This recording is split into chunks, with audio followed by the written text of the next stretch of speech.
Welcome to the Mind for Success podcast. I'm your host, Kimberly Lebbing, and I love seeing business professionals, leaders, and entrepreneurs have massive success in their businesses. Are you ready to reach a higher level in your business? Are you looking to rise to the top and break through the barriers that are holding you back? If this is you, join us on the Mind for Success podcast. Hello and welcome to the Mind for Success podcast. Today, I am really excited to introduce my guest, Dr. Amy Novotny. And she has just an incredible background. She's in the field of health, and she's with the PABR Institute. And she has a unique method for helping people with pain and stress, anxiety, and it's a natural approach. And she works specifically with business owners and entrepreneurs, high achievers. And that was why I had her on, because I know how important it is to succeed, to be able to have these things under control. And she's got all these credentials. She's co-authored 2 books. She's done a number of marathons, and the photography. I saw this. I'll let you go to her bio and read this, but she's a photographer for wildlife, and this is just a hobby, I'm assuming. And she's even been on National Geographic. So how cool is that? So welcome, Dr. Amy, to the podcast. I'm so excited to have you here. Thank you for having me, Kim. It's such a pleasure, and glad we got a chance to meet prior to this a little bit too. I'm looking forward to this. Yeah, I am too. Like I said, health is a passion of mine, and I think for any entrepreneur, any business owner, anybody that wants to get to higher anything in their career, or their, whatever they're doing, if you don't have your health, there's no point, because you're going to crash and burn eventually. You definitely will. And unfortunately, many high level entrepreneurs don't realize that until they've already crashed and burned. And it's sad, but it's such an important topic. So I'm glad that we're discussing it today. Yeah, I am too. So tell us a little bit about you and your company, just kind of the backstory behind this method that you have come up with. Sure, absolutely. So kind of the short story is I started out with my doctorate in physical therapy. I did that for a few years. And after about 5 years, I was training to qualify for the Boston Marathon.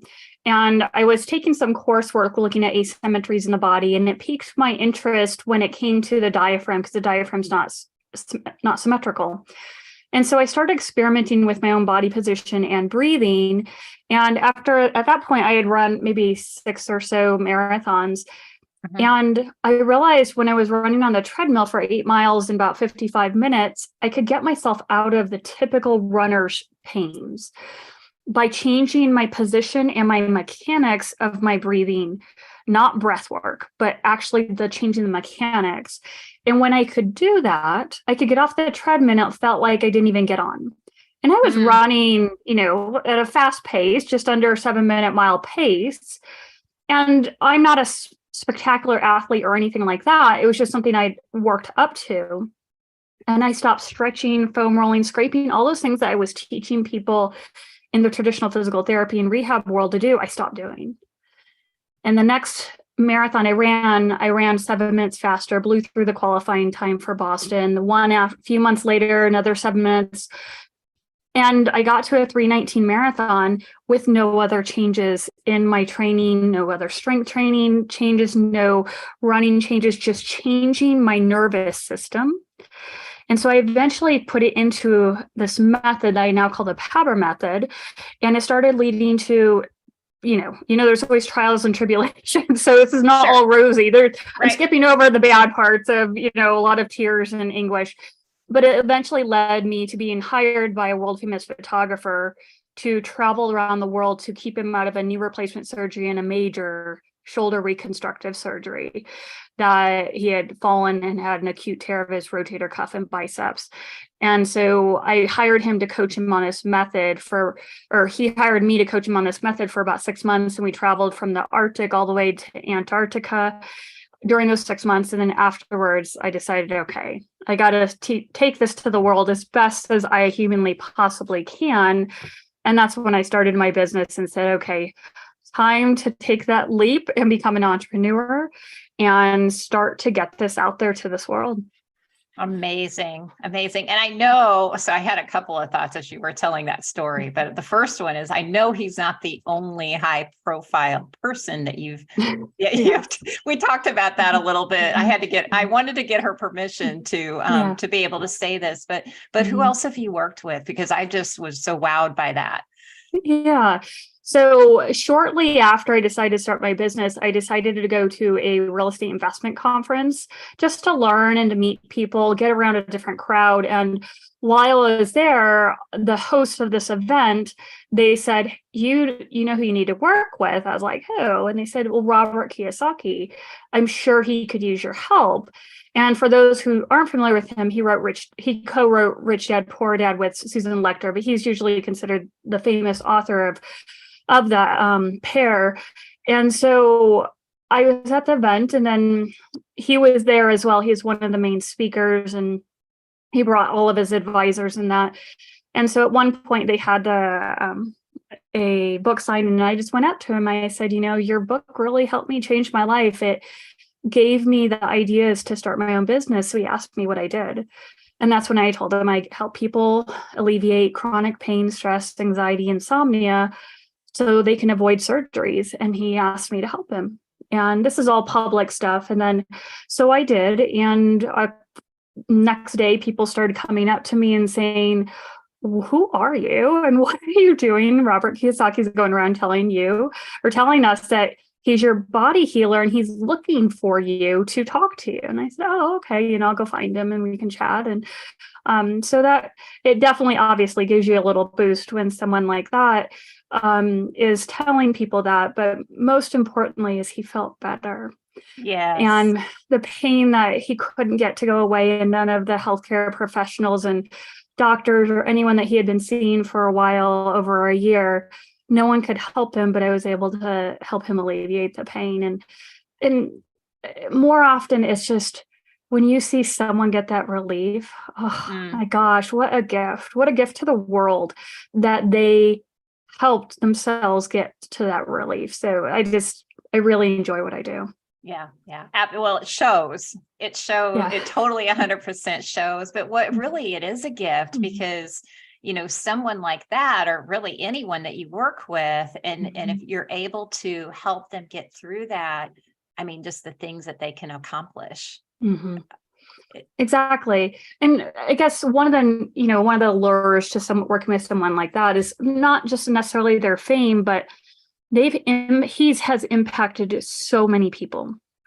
And when he's feeling better, he can do more of the good work to help more people. Yes. Because and I've worked with other very high profile people who I can't mention because they haven't told people, but I know that when they're working with me, they're suffering and they're not able to produce the content or the events that really help this world out. So if I can do that little piece and just be in the shadows where I'm like, okay, I'm helping you to be able to perform at your highest level, I'll take that.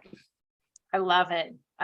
Absolutely love it. Mm-hmm. So this was a side note, little bit of a bunny trail, but as you were talking and telling your story, the story of the photographer, is that where your love of photography came from? And I know that's a hobby, but I was just curious.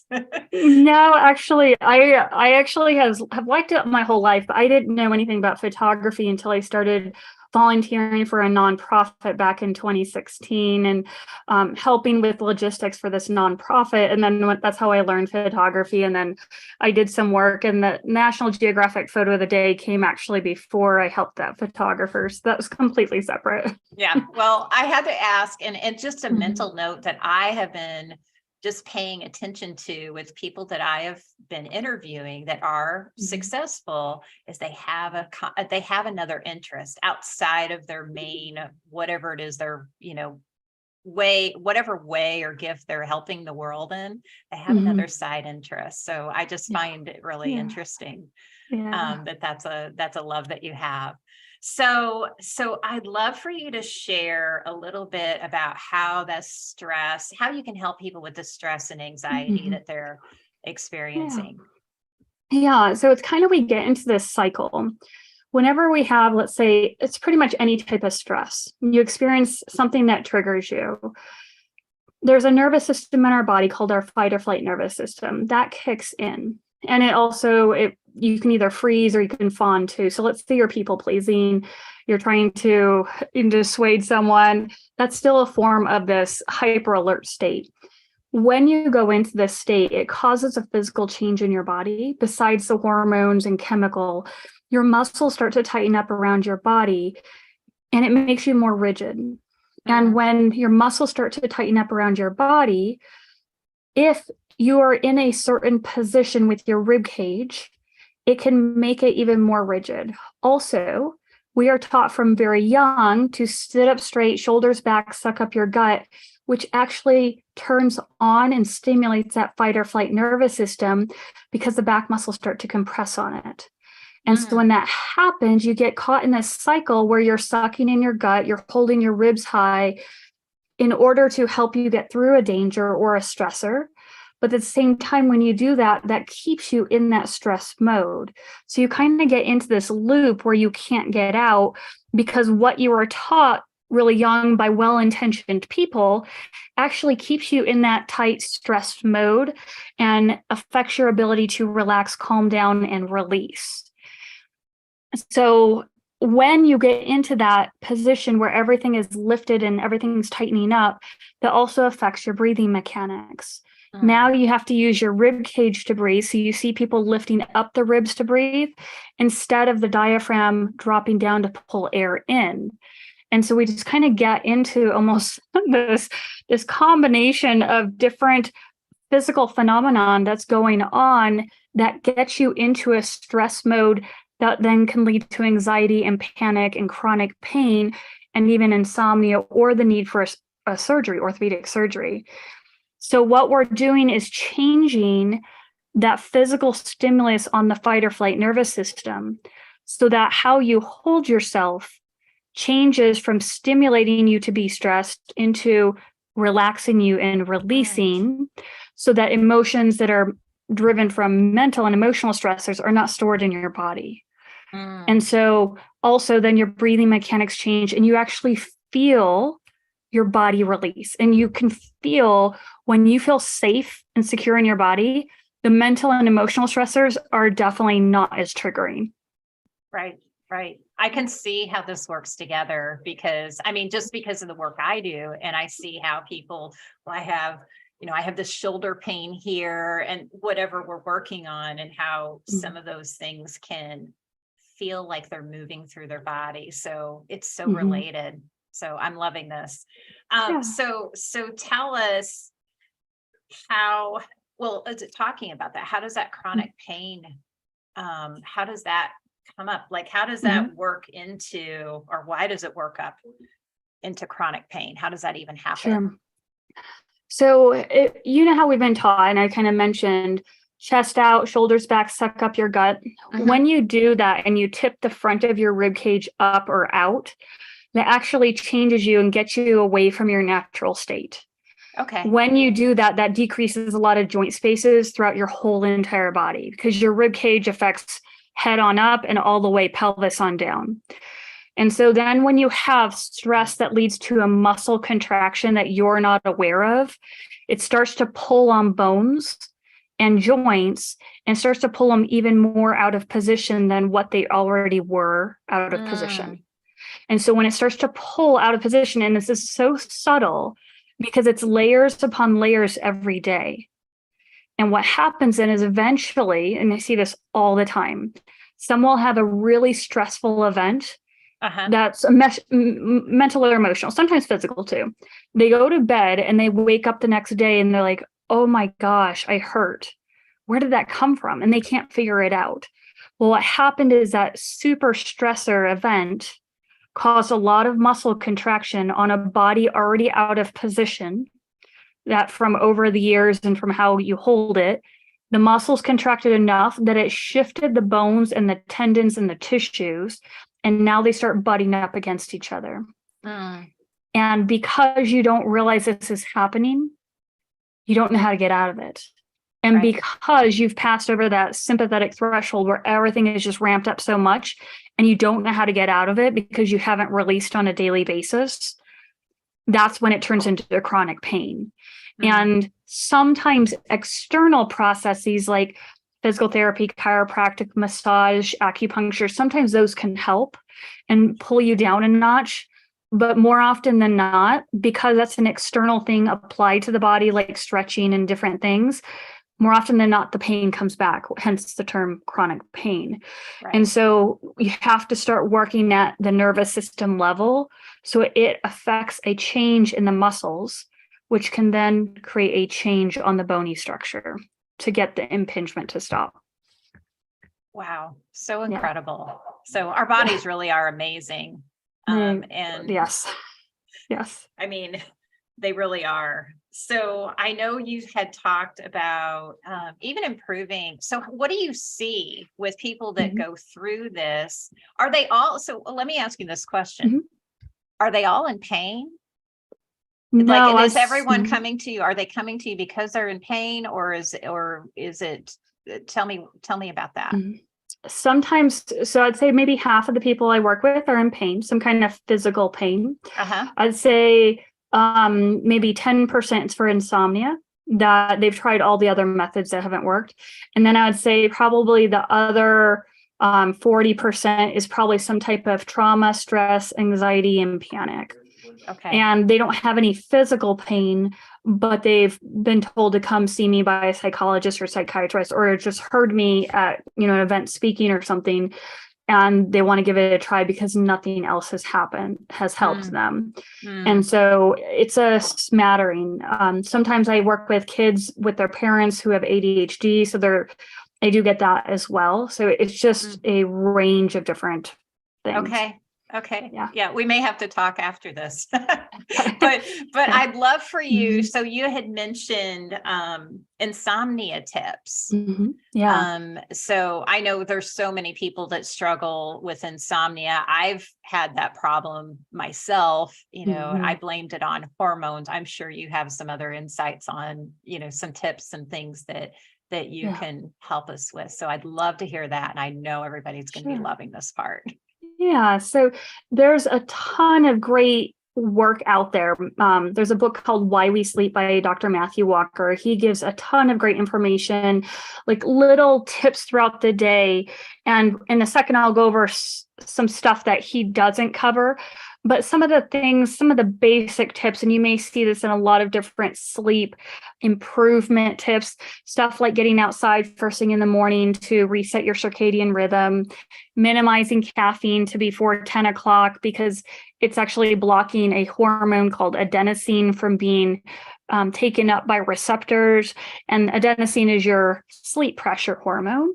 And so when caffeine takes the place of adenosine in the receptor, you don't feel that sleep pressure build up. And then, of course, when the half-life of caffeine releases half of those caffeine molecules, all of a sudden you feel really sleepy. It's not because the caffeine gave you energy, it's just because it blocked the adenosine. And then, of course, like going, turning down the lights at night and getting rid of in your bedroom, any LED lights or anything like that will disturb you.